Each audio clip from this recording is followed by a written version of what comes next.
Back with another video. I wish it was under better circumstances. A lot has happened. I hadn't got a chance to make a video over the last 2 weeks because of the holidays. But there was some breaking news as I record this today. And you probably already know where I'm going with this. That's why you probably clicked on the video. But Derek Carr has been benched by Josh McDaniels and Dave Ziegler. Actually, after reading a report from Vic Tafur, who covers the Raiders, the article said that this was Mark Davis's decision, that McDaniels and Ziegler were going to let Carr play out the final 2 games and then make a decision.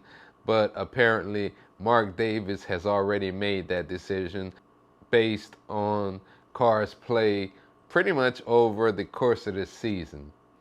First and foremost, it doesn't sit well with me, for one. Now, let's take, because there's many layers to this, so let's kind of look at this a couple of different ways. If we look at a lot of these close games throughout the year, there were a couple of games that Carr, most notably last weekend's game against the Steelers on Christmas Eve, threw an interception to end that game. And there was maybe 1 or 2 here and there throughout the season. But he leads the league in interceptions this year. And Carr hasn't played well all year. I'm not excusing that by any means. I've been a Carr supporter throughout his tenure. For the last couple of years, there were a lot of people calling for his head, wanting a new quarterback, wanting to sign, all sorts of people, wanting to sign Tom Brady, who, that's been getting a lot of buzz, and rightfully so, given the fact that he played under McDaniels at New England. And also, Mark Davis, if you remember, was it 2-3 years ago, I think it was, at a UFC event, Mark Davis saw Tom Brady and they made a big spectacle out of that. And then also the article that came out, was it earlier this year, about Brady possibly signing with Las Vegas a couple of years ago. You had all of those different things. I think Gronk was supposed to be a part of that deal. Dana White was kind of the middleman between Brady and I guess Mark Davis, trying to set up Brady to the Raiders. That's why, a lot of people are speculating currently that Tom Brady could be headed over to the Raiders. So we'll see about that. Personally, even if they would have brought Carr back, I thought that either way it goes, the Raiders should have looked into drafting a young quarterback next year, and then they could have kind of saw, let's just say, because I think Carr's deal originally was for 3 years. So, if you draft a young guy, maybe things didn't work out, you can get him to sit behind Carr for a year or 2, and then he'd be ready. Almost how the Chiefs did with Alex Smith, and they brought Patrick Mahomes along. So I was thinking they would have done something similar to that. They could possibly, if they go the Brady route, to get Brady to the Raiders and then get a young quarterback behind him that could sit for a year or 2, and then we'll see what it is down the road. Personally, I don't want Brady. I would rather another year of Carr than going with Brady, but it is what it is. Brady might not even be the quarterback next year. It could be somebody else. We could draft a guy, as I was saying, or, there are several other names, Jimmy G. They may also look to facilitate a trade. Something else that a lot of people thought about is Devontae Adams and what could happen with him with Carr being benched, and you know how this is going to go. He's not going to be back with the Raiders. They said that this doesn't have an effect on next year, but I don't believe that at all. Nobody believes that Carr is pretty much going to be out of there. But some people have kicked around the idea of going after Aaron Rodgers. If Green Bay decides they want to go with Jordan Love and move on from Aaron Rodgers, you could possibly work something out to get Rodgers to Las Vegas. And that in turn may keep Davante Adams wanting to stay in Las Vegas. Now, he may not have an out as well because that would be a lot of money that the Raiders would have to eat if they decided to move on from Adams. So it could happen. We'll see.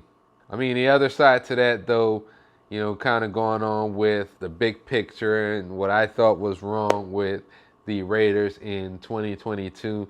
We talked about McDaniels and a lot of just his coaching decisions in pressure or late game situations. It just seems like he folds under pressure. He makes the wrong decisions. We had not last game, I think it was the Rams game. But Josh Jacobs only got the ball 7 times in the second half. If something's working for you, even on Saturday night, Josh Jacobs didn't really get a lot of touches the entire night. And with the weather conditions the way that it was, I thought that the running game should have been prioritized ahead, of course, of the passing game. For a fact that, you meaning Josh McDaniels, that Derek Carr does not play really well in cold weather. So, again, the running game should have been prioritized on Saturday night and a lot of the other games throughout the year. But for some reason, not only that, it's just overall his play calling. We talked about it on past videos, but you got a second and third and 1 situation, and you call a jet sweep or a reverse to Davante Adams instead of just running it right up the middle on, when you need 1 yard, especially on back-to-back plays in crucial moments. That's the type of things I'm talking about when it comes to Josh McDaniels. The next thing is the defense. Now, the defense, they've came along in the probably past 4 or 5 games. They have come a long ways. However, in a lot of the earlier games that we played this year, the defense was non-existent. I mean, they talked about the defense in the red zone. They can't stop anybody. I think it might even be more, but it was 15 attempts for 15 touchdowns. And, you're not going to win many games like that. So I think the defense also needs to have a good look at. Maybe Patrick Graham should get another year at least being a DC, get more players that fit his system in the scheme. I think he deserves that at least, given the fact that, Hobbs was hurt. And then also I thought all year they had a need at defensive tackle that they didn't quite address throughout the year. And then now you got Perriman, and then you got Chandler Jones that's also hurt. So I think, next year the defense needs to be revamped. There are a few pieces, of course. Rock Ya-Sin, we need to find a way to bring him back. Also, you got Max Crosby. Going to have Chandler Jones at least another year. Hobbs. You got Deron Harmon. You also got Merrick. So, I mean, that's just a couple of names. And then I think Perriman's contract is up as well. But we need to revamp this defense. We need more pass rush. We need guys that are better in coverage. Maybe someone to put opposite of Nate Hobbs. I just don't like the way this whole Carr situation was being handled. And I know you're probably going to have some people that are anti-Carr jumping on this video, talking shit. You can hate Carr all you want. But for him to get, basically, and we know why they bench Carr. They don't want him to get hurt because they're going to likely find a trade partner and, get him out of there for some draft picks so they can fill out the rest of the team. And, this is something that some people have wrote about as well. I don't see it happening, but they could restructure that contract and get him at a lower number possibly and get him back. But again, I don't see that happening. I think they're going after Brady. They want to take that amount of money and use it to fill out the rest of the team. Maybe also get some draft picks for Carr. And they're looking more so towards the future. But, for any of the anti-Carr people, they get a new quarterback, all the problems should be solved. That's what y'all are saying. Basically, a new quarterback can get this team to the next level. So, that'll fix the defense. That'll fix the special teams. That'll fix Josh McDaniels' play calling.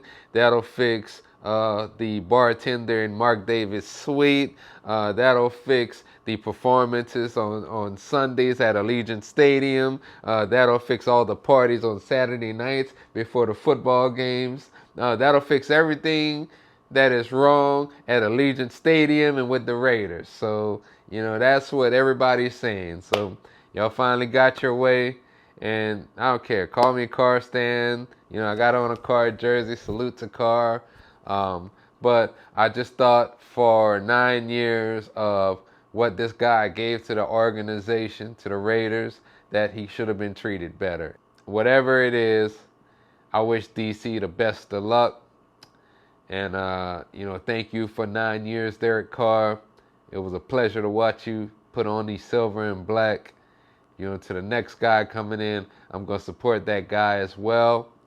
But please, Raider Nation, whoever that guy is, let's not go through this again. When they lose, let it be the Raiders' fault. Not the quarterback's fault. Not one person's fault. It's not just DC's fault. It's not all Josh McDaniels' fault because the players have to execute. But a lot of times, things start from the top down.